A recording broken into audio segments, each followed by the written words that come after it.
Kaasa Intsvea Pärtli, sõin täile nahast rihma kaela ja viisin ta metsa kõndima. Putukas oli küll kitsesuurune, kuid äärmiselt loll. Ilmselt ei suutnud ta mõista, et pole enam seemnekasvu ja üritus läbi pugeda kõige kitsamast iludest.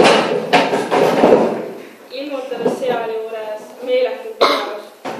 Meie keelamisest toetab vaid kutsus, vaid katsusest kangekäeselt kitsuda mingitesse augukestesse. Minust 10 korda väiksemaks. Tulemuseks oli see, et täi ei saanud kinni ning võttis oma jalgadega. Meile suure vaevaga jälle välja kaotasime. See töötas lihtsasti ära ja me otsustasime jalutada kusagil lagedamast paigast, kus täi poleks võimalik kuhugi ronida.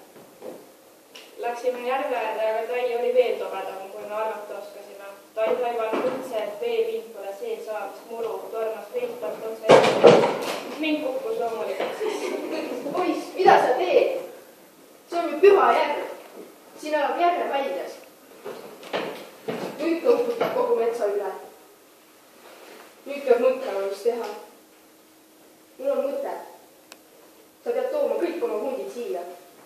Tule töösed koos oma huntidega ja me operdame nad. Siis on järve väljas rahu.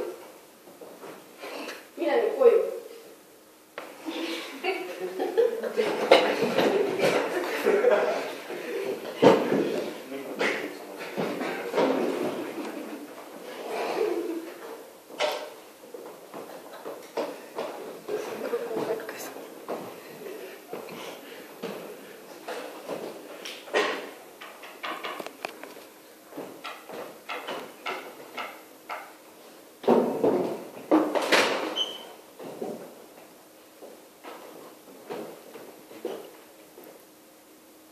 Ma olen mees, kes mõistab ussisõnu.